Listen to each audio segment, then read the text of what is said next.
Good evening, I'm John Yang. Judy Woodruff is away. On the NewsHour tonight, Florida in darkness. Irma leaves flooding and more than half the state without power as officials assess the damage. Then we get the latest on the investigation into Russian meddling in the U.S. presidential elections. And reviving West Virginia as coal mining jobs disappear. A look at why focusing on education may breathe new life into the mountain state's economy. I can still pay my bills. I'm getting the education that I never thought I'd get. I never thought I'd be in school. I never dreamed I'd have a 4.0 GPA. All that and more on tonight's PBS NewsHour.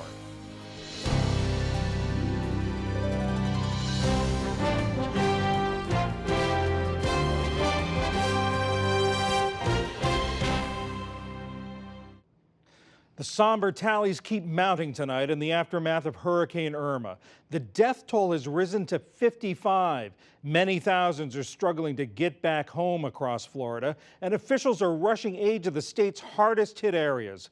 PJ Tobia begins our coverage. Roads leading to the shattered Florida Keys reopened early this morning. People lined up in cars, anxious to return to their homes, or whatever remains of them, and tensions were running high. Right now, we don't know where to go. Some found lawns filled with debris, siding ripped off their houses, trailer homes and boats knocked over like toy models. Governor Rick Scott flew over Florida's coast on Monday. If you're in the Keys, you've seen the pictures.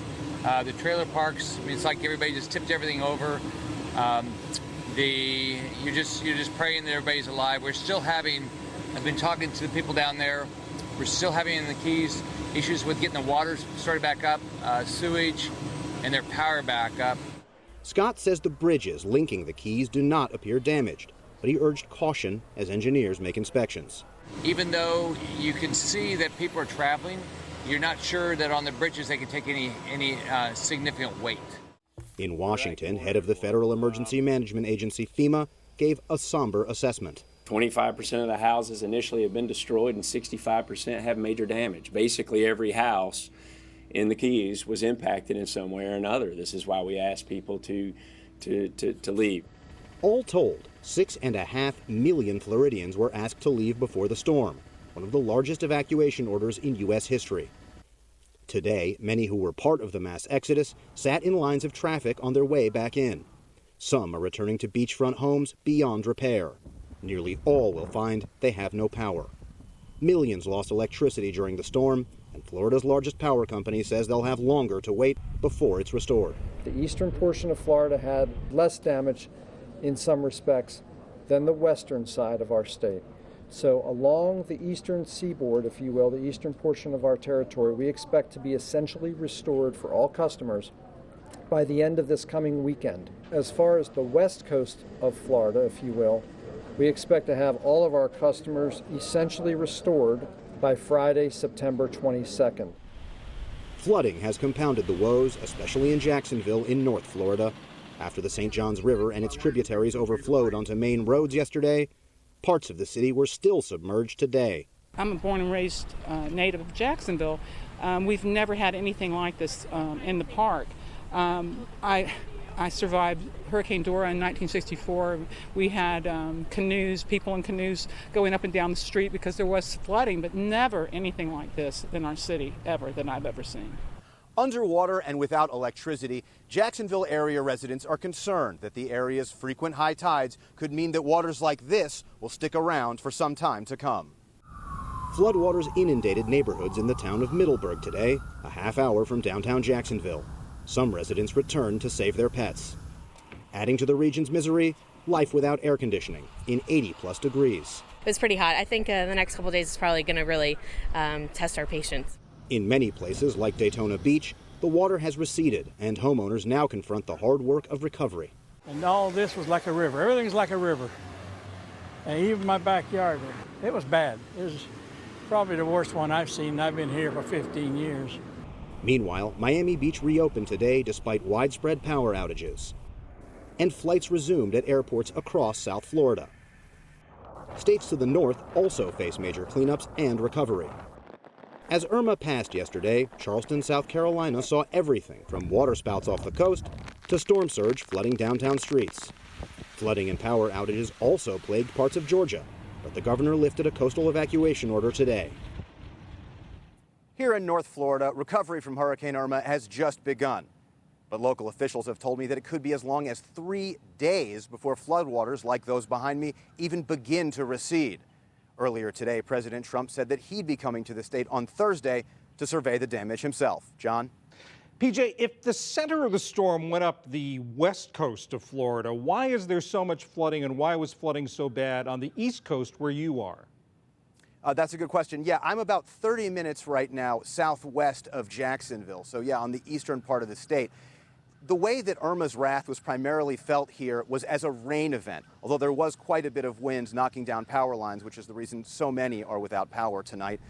But there was so much rain, many inches, historic highs in some places. So rivers and creeks just burst their banks.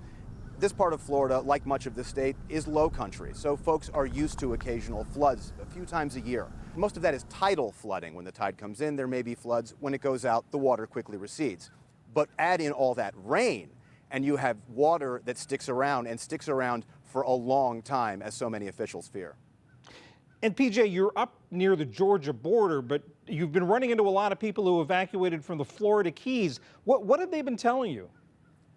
Yes, Central and North Florida were considered a place of refuge for folks from the Keys. We were in Orlando yesterday. Don't forget, Orlando's 5 hours or more from some parts of the Florida Keys. So in the hotels and restaurants while they were open, you'd see these folks. And at first, late last weekend, over the weekend, they were just happy to be out of the storm's wrath. Better safe than sorry, they told me. But now that they're seeing the pictures from their hometowns and folks who remained are calling them, I spoke with one woman who said she was actually kind of angry. She heard that her property, she actually owns 2 homes, her properties were more or less okay, and she desperately wants to get back to the Keys to check them out, to clean up any debris, to see if there is any damage, say, to the roof, to prevent any further damage if it rains more. So there's actually quite a bit of anger that they left, and now they may not be able to get in because bridges may be out and roads may be closed. You know, the folks down there in Florida have been on edge about this storm for more than a week now. What's the mood like? What are people feeling? Yeah, people are definitely getting a bit cranky. The storm came this weekend, so folks have been without power in some cases for a few days. Only a very few restaurants and gas stations are open, so getting something to eat or filling up that gas tank can often be an hours-long affair. People are pretty tired of eating granola bars and peanut butter and jelly sandwiches. And so there's that. And then in addition, you know, public security officials, disaster rescue, first responders are exhausted. They've been on call, some of them, for more than a week. Today, we actually encountered a convoy of fan boats and other shallow water craft coming from neighboring states like Louisiana and Mississippi to help give some relief to those first responders who have been doing so much to try and help their communities so that they can go home and check on their own homes and their own families, John. A lot of hard work down there, including you, PJ Tobia, and producer Steve Moore. Thank you very much. Thanks so much, John. Officials in Jacksonville have many immediate concerns, but the flooding presents some long-term challenges. I spoke a little while ago with Jacksonville Mayor Lenny Curry. Mayor Curry, welcome. Can you tell us what's the latest? What's the latest situation in Jacksonville right now?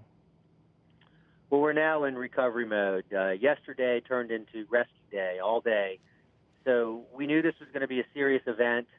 I issued mandatory evacuations. In fact, voluntary evacuations started last Wednesday.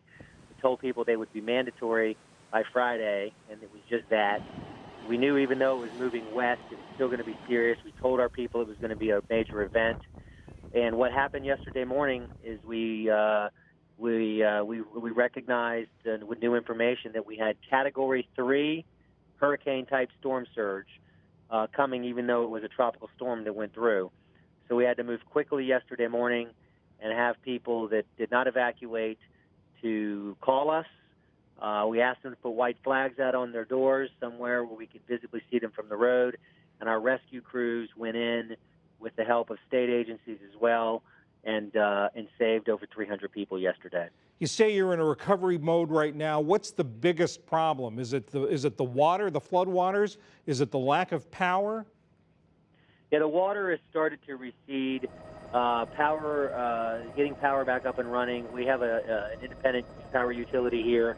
The JEA so they are working to restore power. Some of their challenges are down trees, blocking roadways. So there's cut and toss crews that are clearing roads so they can get up and restore that power.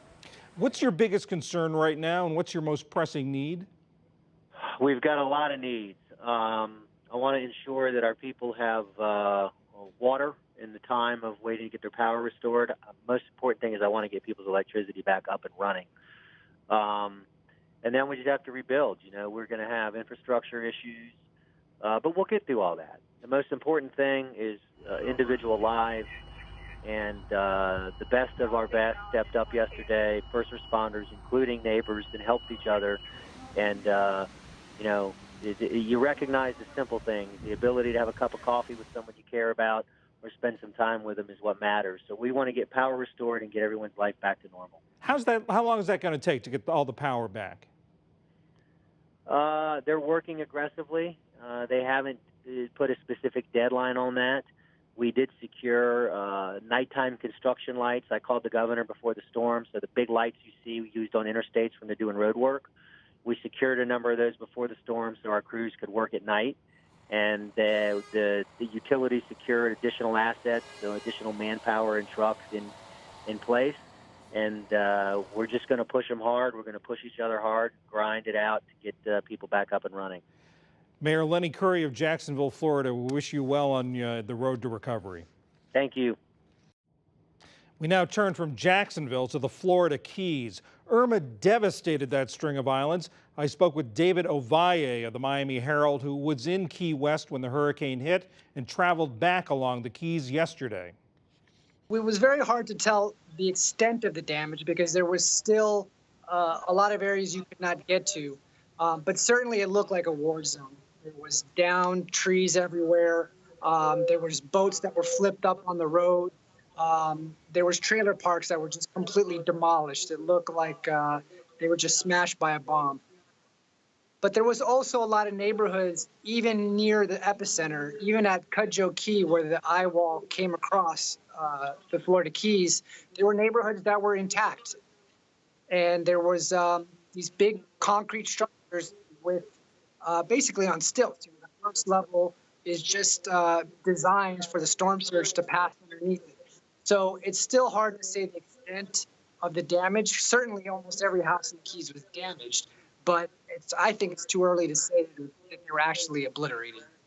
And what were conditions like? I mean, was there water? I doubt there was power. There's definitely no power in the Keys. There's no cell phone service. There, for the perhaps 10,000 people that are still in the Florida Keys, it's going to be a very uncomfortable couple of weeks. There's a lot of worried residents who are worried about their homes that are outside of Miami and their families. So it's going to be a long, hot slog for a lot of people, and the officials are really telling people not to try to come back too soon because they don't need any more mouths to feed. And did you have any trouble getting up US 1? I mean, the officials have been talking about they're worried about the conditions of the bridges, which are essentially the entire length of US 1. We didn't have any real trouble getting up. A couple hours after the storm, we couldn't get past a certain bridge, I believe, after Little Torch Key because there was just too much debris. But by the morning, they had already started clearing everything. So we had to maneuver around a lot of debris. There's just, I mean, levels of seagrass that were just clogging up the roads. So we had to be very careful. We ended up bursting a flat as we were going back up. But we did make it back, and so you can do it. But certainly they need to make sure it's 100% for all the supplies you're going to have to bring in. And what were the people who rode out the storm, who stayed in the Keys during the storm? What were they telling you? A lot of the people who stayed in the Keys are very independent-minded. They're very strong. They don't want to be away from their businesses. They don't want to be away from their homes. And they felt they could do it. There's so many hurricanes that have come past the Keys, and some have hit, most have not. But I think a lot of them thought, hey, you know what, I'm going to ride this out. And frankly, there's a lot of people of low economic means, people who are elderly, people on fixed incomes, immigrants who work in the hospitality service. people with dogs. A lot of people just didn't feel they could get out, and they ended up riding out the storm in the refuges of last resort. David Ovalle, the Miami Herald, thanks so much for sharing your firsthand experience. Thank you. Appreciate it. Across the Northern Caribbean, the French president and the British foreign secretary visited the region today as aid from Europe and the United Nations poured into a string of shattered islands. One of the hardest hit is the British island of Anguilla. That's where Alex Thompson of Independent Television News is. With the plane loaded with as much aid as she'd carry, we approached Anguilla. Irma's passing starkly obvious from the moment you hit the tarmac in Anguilla. Douglas Biggs somehow survived Irma inside this. It was once a house, his house.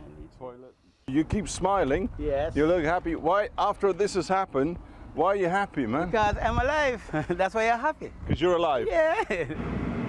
Suddenly at the airstrip, an RAF transport arrives out of the blue, raising hope that a serious aid delivery at last is coming to Anguilla. What you're seeing behind me in this RAF transport plane is essentially the first major delivery of aid from Britain to Anguilla. And people on this island are asking why it is that it's taken 6 days to achieve that.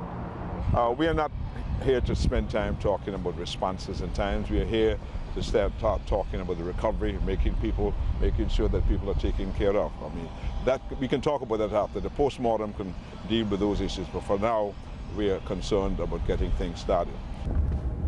On the streets, though, a very different assessment. Long queues at the 3 functioning petrol stations left here, and short shrift for the British response.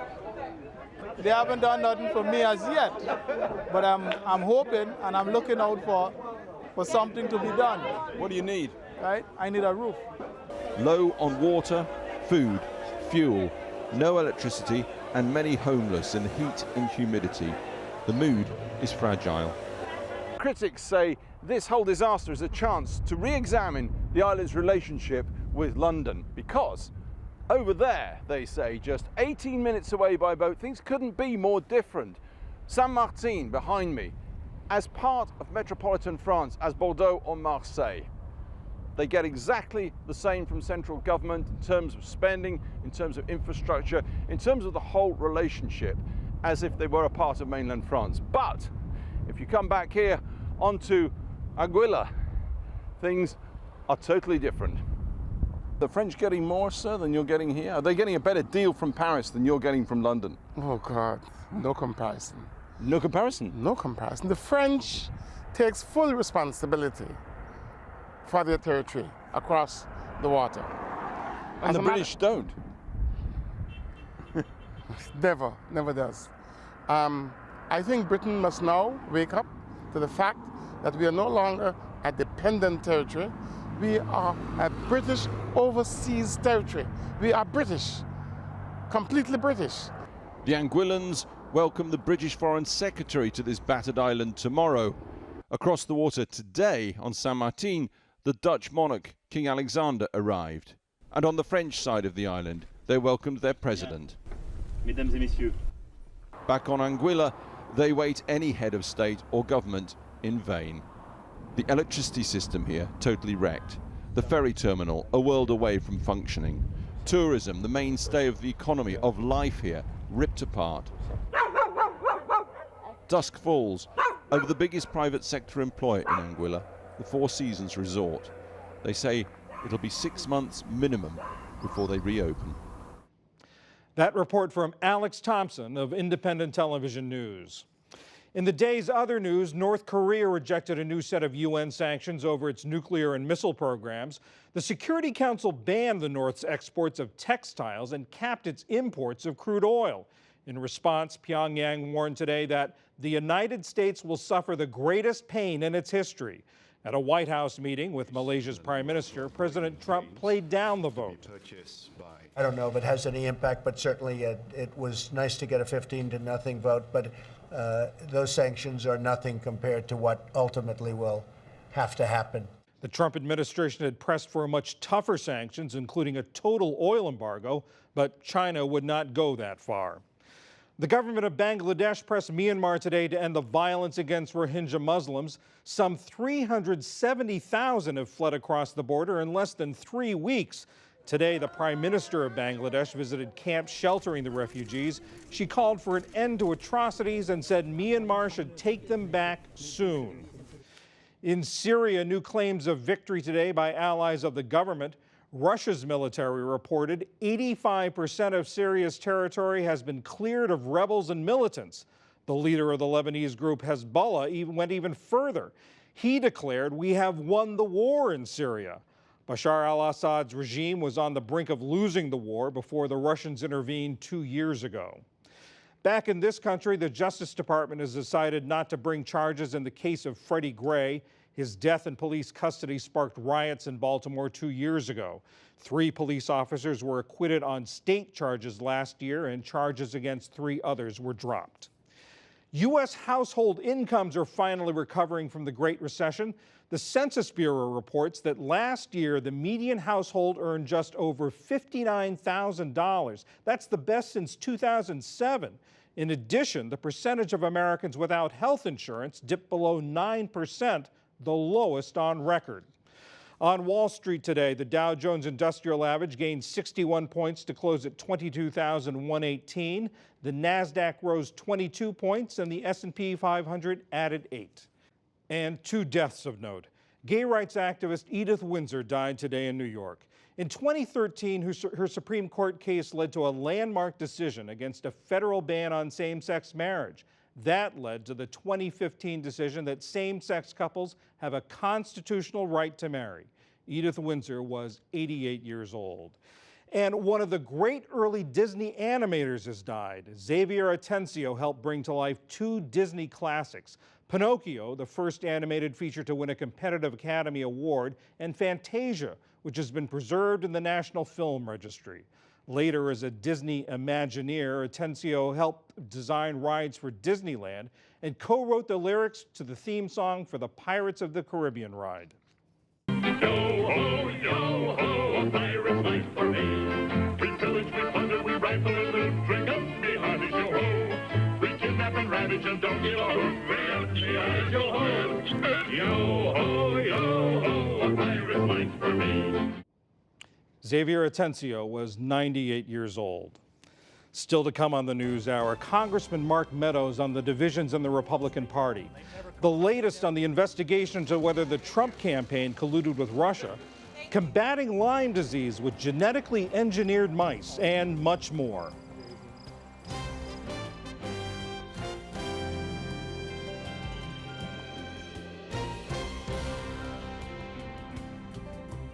Divisions within the Republican Party only deepened after President Trump sided with Democrats on a big fiscal deal, angering many on the right.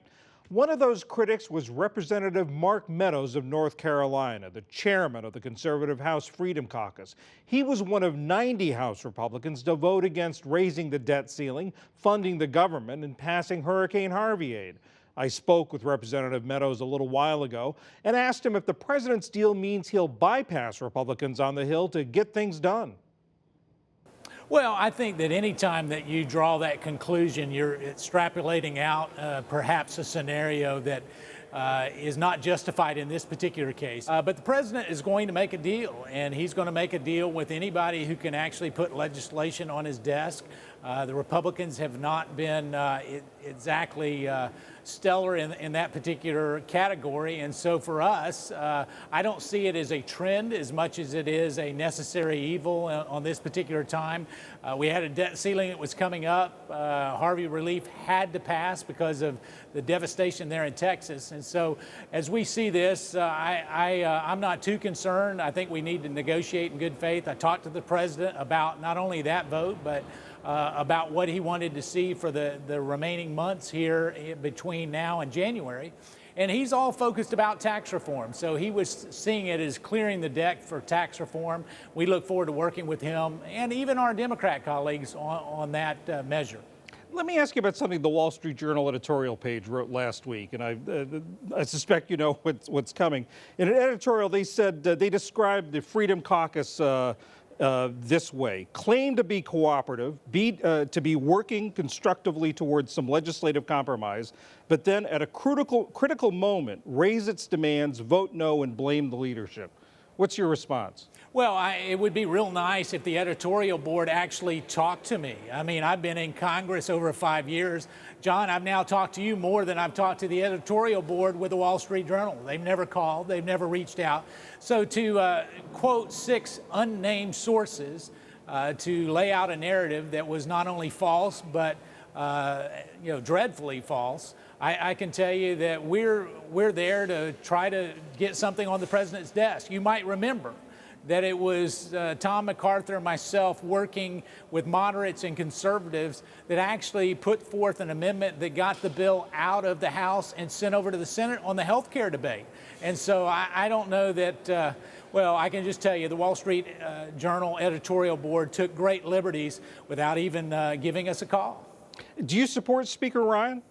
You know, certainly we support Speaker Ryan. We have meetings with him on a weekly basis, multiple meetings. It's all about getting things done. You know, this is not a question about leadership. It's the lack of results. You know, one of my favorite quotes is no matter how beautiful the strategy, you must occasionally look at the results. And I would say that when I was back home in North Carolina during the month of August, there weren't a whole lot of results that we were getting applauded for. In fact, quite the opposite. So it's time that we get some things done, put it on the president's desk, and be serious about this administration's agenda. Let's talk about results then. You talked about taxes, that's what the president's focused on between now and January. Right. From your point of view, from the Freedom Caucus point of view, what is going to define victory on the tax legislation? Well, on the tax legislation, we need to make sure that on the personal income side of things, the hardworking American taxpayers, your viewers, that they actually get more of their money in their pocket and they get to keep more of it. And then so really being very aggressive and making sure that those rates are lower. Additionally, it's all about making sure that we're competitive, and the president talks about a growth agenda. So it's making sure that our companies and our multinationals can compete globally, but also making sure that what we do is make sure that our tax rate is competitive with the rest of the world. And so it's being very aggressive. We support, or I've supported, a 15 to 16% corporate rate. It doesn't appear we're going to be that low, but at the same time, we need to be aggressive and make sure that we put Americans back to work. The president's also asked Congress to do something about the dreamers, to protect these young people who were brought into the country illegally when they were children.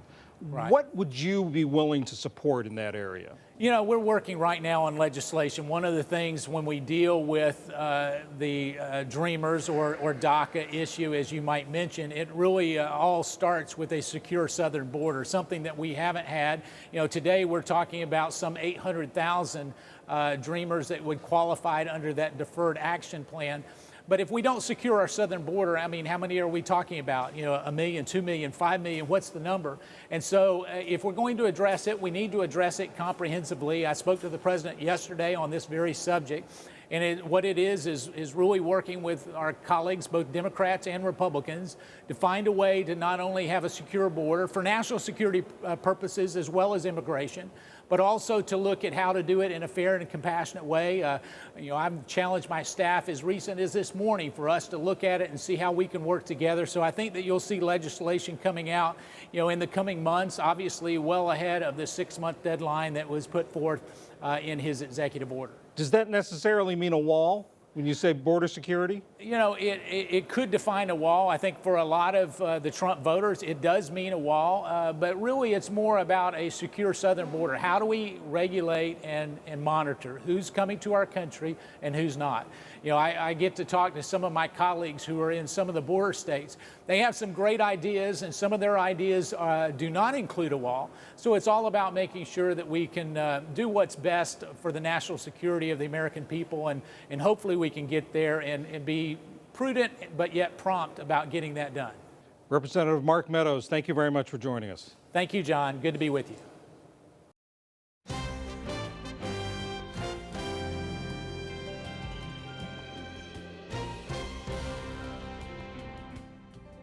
The recent string of natural disasters in the South and political divides in Washington have overshadowed developments in the Russia investigation. But the probe is far from over and in many ways is just ramping up. William Brangham is here to bring us up to speed. William?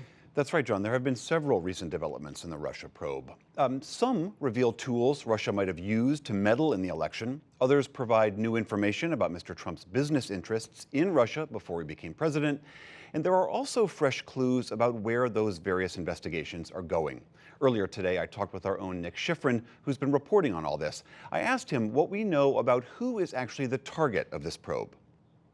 So when we talk about the target of these probes, we have to know that the special counsel, Rob Mueller, is not talking. So we know this from the targets themselves. And target number one seems to be Paul Manafort, former chairman of the Trump campaign. And we know that FBI agents raided his home in late July. And reportedly a PR firm connected to him has also been subpoenaed.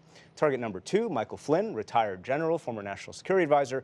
We know that a lobbying firm connected to him has been subpoenaed. And target number three, Donald Trump Jr., the president's son, recently testified to Congress about a meeting he had in Trump Tower last summer that turned out to be with a Russian lawyer who has some vague connections to the Kremlin. And in a statement from Donald Trump Jr. to Congress, he said, "I did not collude with any foreign government and do not know of anyone who did." But he admitted that he was willing to collude, quote, "to the extent they had information concerning the fitness, character, or qualifications of a presidential candidate, Hillary Clinton, I believe I should at least hear them out." And now certainly that meeting is part of the investigation. Okay, so those are the targets. Second avenue is some questions about the president's business interests. And there have been some reports out that the president, while he was running to be president, wanted a hotel deal in Russia. Tell us about that. Those reports are true. The Trump Organization admits that while Trump was the candidate, they were considering the possibility of building Trump Tower Moscow, while he was running for president. Trump met with three times with his lawyer, Michael Cohen, and the second time that they met, they signed a letter of intent. And that letter included details like the hotel, residential space, commercial space, even details about a high-end spa. And Cohen has released a statement saying this was one of many development opportunities that came through the Trump Organization, and Cohen says he terminated it in late January 2016 because it was infeasible, and that he terminated it himself and didn't ask Trump first. But nonetheless, certainly part of the story because they were considering that while Trump was saying nice things about Russian President Vladimir Putin.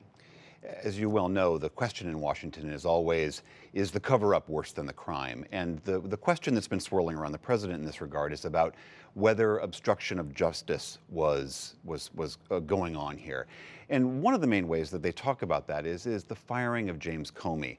I want to play a little bit from what Steve Bannon had to say about the firing of Comey. Let's take a look at that. I don't think there's any doubt that if James Comey had not been fired, we would not have a special counsel. Someone said to me that you described the firing of James Comey, you're a student of history, as the biggest mistake in political history. That would probably be too bombastic even for me, but maybe modern political history. So is Mueller investigating whether the firing of James Comey was in fact obstruction of justice? We know that Mueller is investigating the process by which Comey was fired. And we know that because he asked for and received a letter that the president and his aides wrote that justified Comey. This was the original draft of the letter, according to a senior administration official. And that official tells me that that letter was not demonstrably different from the final letter, which was written by Deputy Attorney General Rod Rosenstein, who is overseeing the Russia investigation. But a reminder here, William, that it is the president's own words that the people who are asking about obstruction cite. He told NBC's Lester Holt that it was the Russia investigation he was thinking of when he fired Jim Comey and not, as Rosenstein's letter said, about Hillary Clinton's emails. With regard to this investigation, we know it's not just collusion, it's not just obstruction of justice, it's also what role did Russia actually play in our election and how and whether they meddled. Facebook came out this week with some evidence saying they have a piece of this puzzle. Explain. Yeah, this is actually the main thrust of the investigation. What Facebook says is that it got $100,000 from a troll farm in Russia in ad sales. And it just so happens that I've been to the building where we believe that troll farm is. It's called the Internet Research Agency. It's in St. Petersburg. And I've talked to former trolls about how they were given instructions on how to denigrate the U.S. and celebrate Russia. Now, Facebook says these ads, bought by the Internet Research Agency, were designed to, quote, amplify divisive social and political messages. So Facebook's not quite saying what the ads were, but I will say this, U.S. intelligence says that the person who funds the Internet Research Agency is a businessman. He's got a catering firm, and he is so close to Russian President Vladimir Putin, he's known as Putin's personal chef. Nick Schifrin, thanks for keeping us up to date on all these different threads. Thanks very much.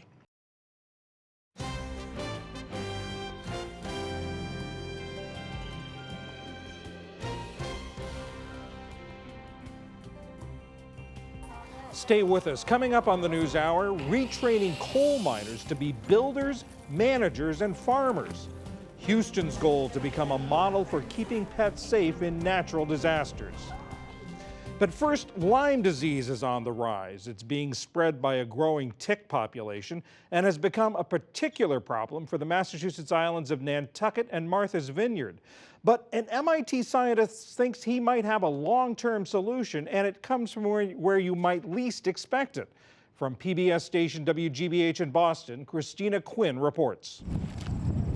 On the island of Nantucket, people walk their dogs and runners weave their way down the trail of ram pasture. It's a popular spot, and it's easy to see why. Hundreds of acres of untouched conservation land surround the trails. It's a peaceful setting where deer are often spotted in the early hours grazing. It's also lush territory for ticks. If you're in an area like this, you want to stay on the beaten path, to stay away from the tall grass. Right now, it's a nice, cool day. We had rain last night. It's perfect tick questing season. Roberto Santamaria would know. As director of the health department, he's familiar with the concerns of the community. 40% of Nantucket's 10,000 year-round residents have either had Lyme disease or are currently afflicted. It's become part of their daily life here. Every time you go out, you go to a pasture, you go to a hike, you go to the beaches, into the dunes even, you want to go home and do a tick check. Tick checks are pretty arduous and they take a while, and even then you don't even catch all the ticks. So it's a big burden. The problem isn't unique to Nantucket and Martha's Vineyard. A study last year from the Centers for Disease Control illustrates the spread of the tick population nationwide over the last 2 decades. The northern part of the U.S. has seen a significant spike, and MIT scientist Kevin Esvelt says the solution may start with one of the main culprits, mice. Mice are a problem. You might say, what does mice have to do with Lyme disease? Well, ticks aren't born infected. They get infected when they bite an infected host, which is usually a mouse. The white-footed mouse, to be exact. Scientists aren't sure why, but these Northeast natives are more susceptible to contracting Lyme disease than any other animal around here. They are also abundant. Esvelt's solution? Genetically engineer them so that their immune response prevents them from being infected.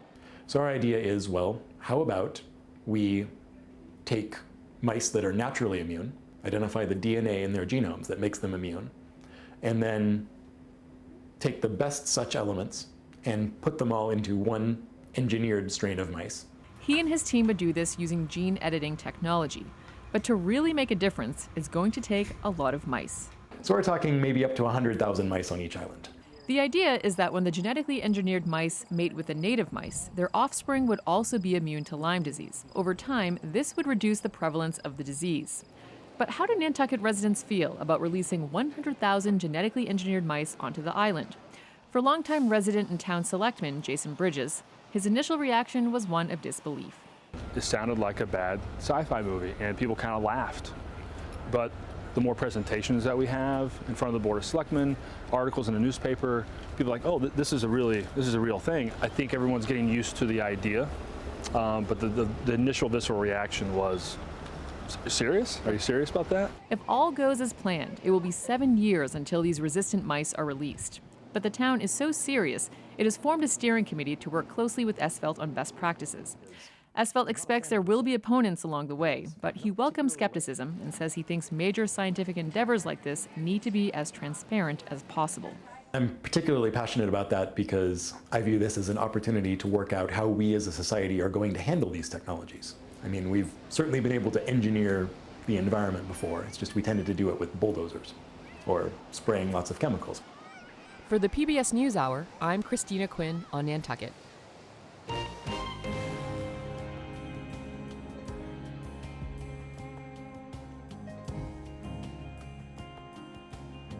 Now we return to our Rethinking College series. This week we take a look at efforts to help unemployed coal miners earn community college degrees and get on-the-job training. Hari Srinivasan has our report, part of our weekly segment, Making the Grade. In the heart of Appalachia, generations of coal miners have lived through good times and bad. We'll have early tomatoes, then we'll have middle tomatoes, then we'll have late tomatoes. So. Late tomatoes to can. When coal miner Chris Farley was laid off 2 years ago, he began growing food on his grandmother's West Virginia lot to feed his family. I'm telling you, you got to grow what you eat. You got to survive in this area. Most of all, you have to eat. I got laid off, and there was no jobs around here to be found. It went from jobs everywhere to nothing. And I was actually at the point of going from door to door to my neighbors, seeing if they need grass mowed or weeds cut or just any odd jobs to try to pay the power bills and just anything, whatever it took to provide for my family. Between 1980 and 2015, the number of coal jobs fell by 60% due to automation and competition from natural gas. Bees are working good, Granny. But even before the decline, Bertha Farley had lived through many coal industry downturns. My daddy got laid off, and I had 5 brothers, and they all had to leave from here. No work. Still, her son Floyd and grandson Chris both became miners. My dad, when he got old enough, he went into the coal mines. So I followed his footsteps and went into the coal mines. I'm going to turn it up here. I want to look at it. It was not a choice Floyd Farley wanted for his son. I wanted him to go to West Virginia University. I tried to explain to him. I said, you won't have to be like your old man. You won't have to be out here breathing this dust. You can sit in an office somewhere. I said, it sure beats the heck out of coal mines. But in 2002, when Chris Farley graduated from high school, working at the coal mine meant top wages. I made over $50,000 a year as soon as I started out, straight out of high school, with no college, nothing. Some believe the high wages created an unhealthy dependence on coal jobs. You don't want to put all your eggs in one basket, which is the mistake that West Virginia made with the coal industry. Brandon Dennison grew up in Appalachia but left to study social entrepreneurship. After earning his master's, he returned to retrain displaced workers. The moral arguments I'm not interested in on coal, but it's like in investing your money, you never put it all in one investment account. You spread it out, you diversify. In 2010, Dennison formed a nonprofit called the Coalfield Development Corporation. With financial support from the Appalachian Regional Commission, the nonprofit launched new businesses that Dennison believes will generate sustainable jobs. Everything from furniture making and solar installation to home building and agriculture. What we need is a diversified economy with lots of different businesses and lots of different opportunities for all different types of people. Coalfield crew members are paid $11 an hour and given 33 work hours per week, an amount that doesn't come close to their former coal job wages. They must also attend 3 hours of life skill classes and 6 hours of community college. Money to pay crew members comes from sales, contracts, and private and public funders. We are not just creating a job for these folks, many of whom still need a lot of job training, but we're also enrolling them in the local community college. And then we're providing 3 hours a week of personal development to figure out how business works and to be successful.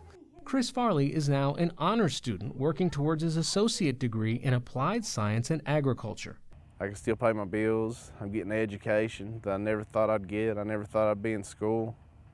Never dreamed I'd have a 4.0 GPA. The bottom line is, if you look at states with low numbers of higher education attainment like we have, there are not a lot of jobs. And if you look at states and communities with high numbers of people with degrees of higher education, you see a lot more jobs. One project called Refresh Appalachia brings former coal miners like Chris Farley back to a mining site. We have all these mine land sites that we got to do something with, right? I mean, these are massive former mountaintop removal sites that are sitting there kind of not being used productively. On this mountaintop in Mingo County, Denison's workers are transforming a former mine into a farm that serves local markets. We're planting all this full of different types of berries and pawpaw trees, and we're going to have a big orchard, different types of stuff to sell. Goji berries, blackberries, raspberries, elderberries. James Russell is the farm's crew chief. We have lots of interest with restaurants for our meat and eggs and our berries also. Come on, come on. We have goats, pigs, and chickens, and they give back to the land, and the pigs tear it up. It's just a good combination of fertilizer when you mix the three together. After a couple years of working the soil, you can grow anything you want. Crew member Jared Blaylock worked for 6 years in the mine industry. Running a dozer on the coal pile, taking care of the stacker belt, shoveling, greasing, just your everyday labor. Now he's refurbishing old buildings for a coalfield development project called Restore Appalachia. As part of his employment, Blaylock is working toward his associate's degree in management. He says he'd go back to the mines if a job was available, but worries about the instability of the industry. I don't have anything wrong with coal mining. Coal mining is it's a great industry here. But you don't know. That's the thing about it. That's why I'm doing this right now, because I need to take advantage of my opportunity. So far, 23 crew members have completed their degrees and have been placed in full-time jobs. 55 are currently in the program, and 15 are on the wait list. Chris Farley hopes to use his degree and work experience to start a business of his own. I would like to actually start my own restaurant called Homegrown Home Cooking. And my little girl, she's going to help me with my farm. My wife's going to help me. We're just going to start our own little business. For the PBS NewsHour, I'm Hari Srinivasan. There's more online from our series Rethinking College, including a look at a Tennessee pilot program that helps ease the financial burden so adults can finish their college degrees. You'll find that at pbs.org/newshour.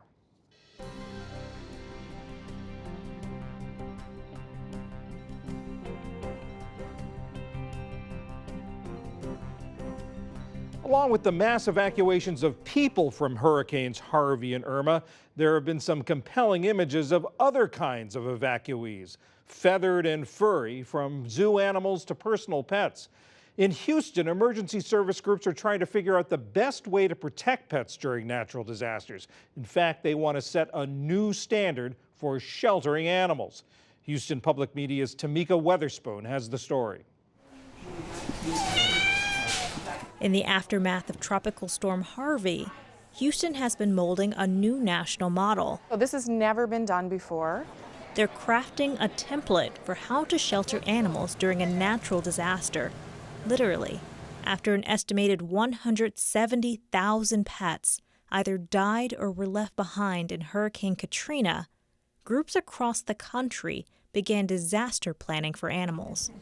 When Harvey hit, folks like Evelyn Cutt of the no-kill animal shelter Friends for Life started managing a large number of pets rescued with their owners.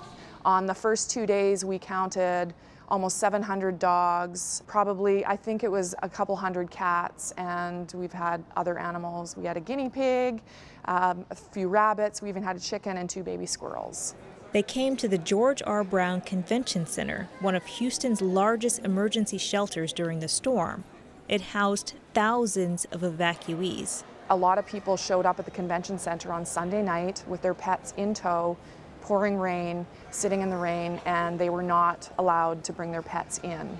And our executive director of Friends for Life came down and talked to the Red Cross, the convention center, and convinced them to allow us to house the pets with their owners. And then we put together the plan to how we were going to support this large group of people. The plan includes dedicating a section of the emergency shelter for owners to live with their pets. Evacuee Larry Daniel resides within that area with his 8-week-old Chihuahua, Snickers. They haven't been parted since being forced to leave their home during the storm. and a fireman come and beat on my door and said I had to leave, and I had to leave now. All I was able to get was him and my clothes on my back, and that was, I mean, from then on it was, to be honest, a nightmare. He was in my arms the whole time. How different do you think it would have been if you weren't able to take him with you? It would have been awful lonely. For owners unable to take care of their pets or stranded animals, there's a foster care system that's also part of the plan. Pets go to someone willing to take them in temporarily. Adelie Walding regularly fosters. With all these animals who've been displaced because of Harvey, they need a place to go. So you are a foster parent. Who's coming home with you today? So I'm going to be taking home the mom. Her name is Sparkles, and her little puppies. We haven't named them yet, but we're thinking like Glitter and like some kind of craft names. But all of them are going to be coming home with me today and staying in my foster workshop. All of them, how many? So there's 7 puppies, and then there's 1 mom. Folks willing to be foster parents are one of the biggest needs for this plan right now. But there are a lot of moving parts that keep it going.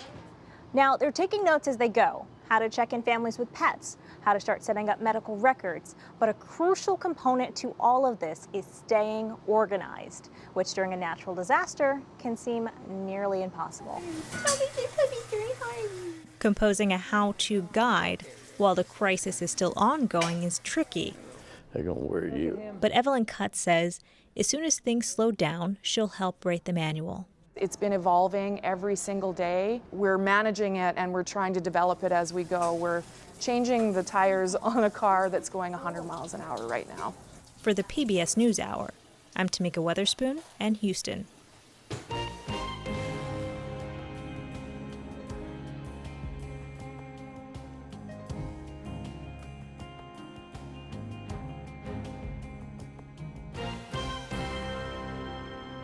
Later tonight on Frontline, the story of a small bank in New York's Chinatown caught up in the 2008 financial crisis.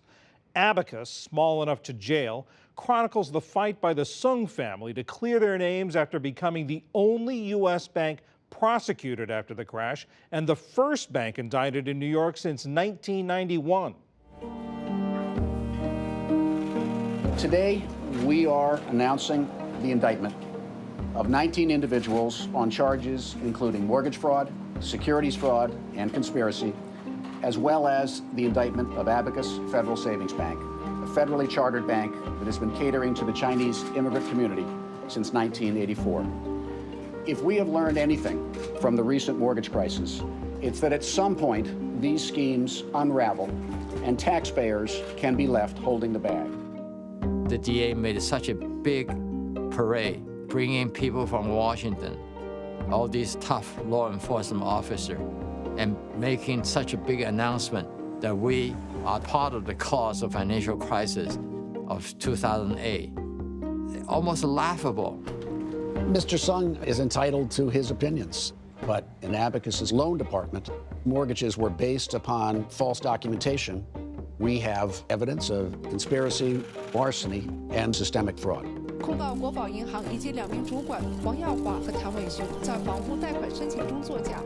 If that prosecution goes through, that bank is going to go out of business. There's no question about it. They're going to lose their charter, and it's going to enormously impact that community.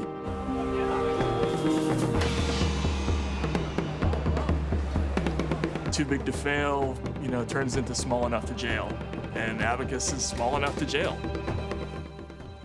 Frontline airs tonight on most PBS stations.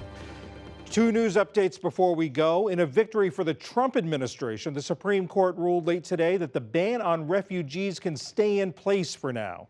The justices blocked a lower court's decision to ease a restriction on refugees entering the country that would have allowed 24,000 into the country in the coming weeks.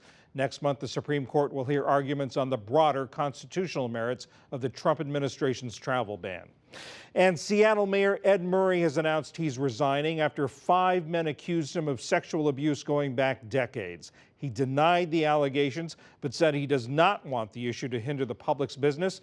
Murray's first term as mayor expires at the end of the year. And that's the News Hour for tonight. I'm John Yang. Tomorrow, the fiery end of the spacecraft that's taught us everything we know, or nearly everything we know, about Saturn. Join us online and again here tomorrow evening when Judy's back. For all of us at the PBS NewsHour, thanks. See you soon.